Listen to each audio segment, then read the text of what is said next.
अस्सलाम वालेकुम। उम्मीद है आप सब खैरियत से होंगे। आज 29 अगस्त 2024 है। आज की हमारी प्रेजेंटेशन पाकिस्तान होटल डेवलपर्स के हवाले से। इस पे प्रेजेंटेशन बनाने के मकसद, आज की presentation Pakistan hotel developer plus MTL के हवाले से। इस पे इन दोनों पे प्रेजेंटेशन बनाने का मकसद, काफ़ी लोगों के क्वेश्चंस थे, कमेंट्स थे, तो इस पे मैंने सोचा क्विकली ओवरव्यू करूँ। सबसे पहले पाकिस्तान होटल डेवलपर्स की बात करूँ, इस पे मैंने तकरीबन 1.5-2 महीने पहले एक डिटेल वीडियो बनाई थी जिसमें बताया था करती क्या है।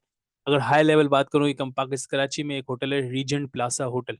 उसको ओन करती है और उसको उससे रेंट आउट करती है, और रेंट आउट करके जो पैसा आता है वो उसकी बेसिकली कंपनी का रेवेन्यू है, और फिर इससे शेयर होल्डर्स को अपने डिविडेंड की शक्ल में देती है। रिसेंटली तकरीबन इस साल के शुरू में इसने अनाउंस किया था कि हम बेचने के लिए कर रहे हैं किसी कंपनी को, एसआईयूटी ट्रस्ट को। और जब वो कम और बेच भी चुकी, और वो इफेक्टिव हो गया फर्स्ट फर्स्ट जुलाई या 17 जुलाई से इफेक्टिव भी हो चुका, तो बेच चुकी। तो उसके बेचने से इनको तकरीबन जो सेल प्रोसीड आई 14-14.5 अरब रुपए आए। ठीक है। तो 14.5 अरब में से उन्होंने 13.5 अरब मतलब शेयर होल्डर्स को दे भी दिए। 725 रुपये का डिविडेंड अनाउंस किया। जैसे ही 725 का डिविडेंड अनाउंस हुआ, धर्म से इसकी वैल्यू बहुत शार्प अप आ गई। और फिर जैसे पोस्ट डिविडेंड के बाद वापस ये 1 रुपये 1.5 रुपये पे आ गया था। और फिर तब से अब तक अपर लॉक ही लग रहे हैं इस पे। आज मेरे ख्याल में पहला दिन है, काफ़ी हिस्ट्री अगर देखें, पहली बार इसको मतलब लोअर लॉक लगा, फर्स्ट टाइम। अच्छा, तो अब इसमें मेरा क्या व्यू है भाई, इसमें क्या करना चाहिए भाई? सीधी सीधी बात है। कंपनी पूरी टेक्निकली अगर इसके इंटरिम अकाउंट्स पे जाएं, तो इसके पास मार्च के अकाउंट्स मौजूद है अभी। 1.5 अरब का कैश पड़ा हुआ था। ठीक है। आज ये 1.5 अरब का कैश वही है जो कंपनी ने जब बेचा था तो उसका पहले डिपॉजिट लिया था। तो वो डिपॉजिट के बराबर वो पड़ा हुआ है कैश। ठीक है। तो मैं समझता हूँ कि कंपनी के पास अपना फिलहाल कोई कैश नहीं है, सिर्फ इस सेल्स, जो सेल हुई है होटल की, यही से कैश पड़ा हुआ है।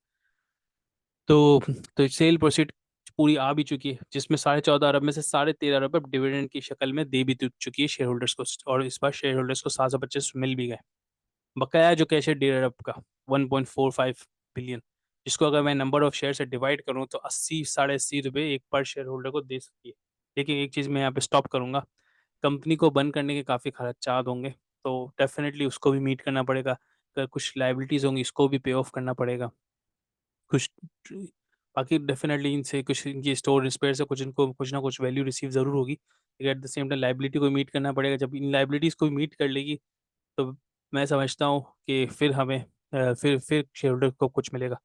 आई एक्सपेक्ट कि 80 तो नहीं, लेकिन 40, मतलब आधा मिल सकता है, क्योंकि after all the wind up cost, तो आधा या 50 रुपये करीब मिल सकता है।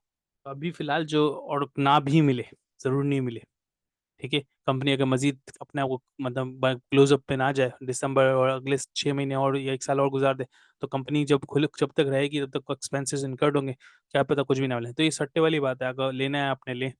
मैं सजेस्ट नहीं करूंगा ऐसी कंपनी को जो बंद हो रही है, क्योंकि एट द सेम टाइम इस तरह की कंपनी में जो एक अक्लमंद आदमी नहीं डाले, क्योंकि उसके पैसा फंसने का भी रिस्क है। एक चीज़, चलो ये बात हो गई। अब दूसरे पे आ जाओ, एमटीएल मिल्लर ट्रैक्टर्स लिमिटेड। अच्छा, एमटीएल पे मैंने कुछ टाइम पहले और रिसेंटली भी वीडियो बनाई थी। अच्छा, उस वक्त मैंने ये कहा था कि भाई एमटीएल का शेयर नीचे जा रहा है, तो कोई फिक्र और वो बड़ी वाली बात नहीं है, और उसको होल्ड पे रखना, उसको घबराने वाली बात नहीं है। आज एमटीएल का शेयर मतलब उस दिन के बाद से, मतलब 2-3 दिन से पिछली बार नीचे जा रहा था, और तकरीबन मेरे ख्याल आज का 3-4 लॉक के बाद आज जाके ये वापस ऊपर आया है।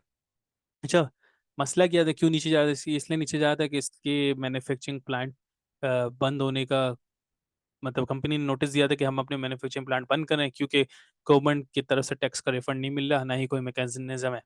और टैक्स कौन सा टैक्स, वो मैंने काफ़ी डिटेल में समझाया, दूसरी उस वीडियो में मैं लिंक डाल दूंगा तो आप देख सकते हैं। लेकिन इन आसान अल्फाज में मैं ये समझता हूँ, उस वक्त बाइंग अपॉर्चुनिटी थी, बाय करना चाहिए था। और जो लॉन्ग टर्म इन्वेस्टर्स है, मैंने ये सजेशन दी थी कि इसको अब वरी नहीं हो, ये वरी नहीं हो, ये डेफिनेटली वापस ऊपर आ जाएगा। मैंने कल इस पे वापस जब नीचे गया था 515 तक, मैंने वापस थोड़ा सा 522 पे ये उठाया था। आई थिंक इस तरह की अपॉर्चुनिटी काफ़ी वक्तों के बाद आती है, तो आपको कैश इन कैश करना चाहिए, उसको बाइंग अपॉर्चुनिटी बनाना चाहिए। तो मैं समझता हूँ कि is a very good share.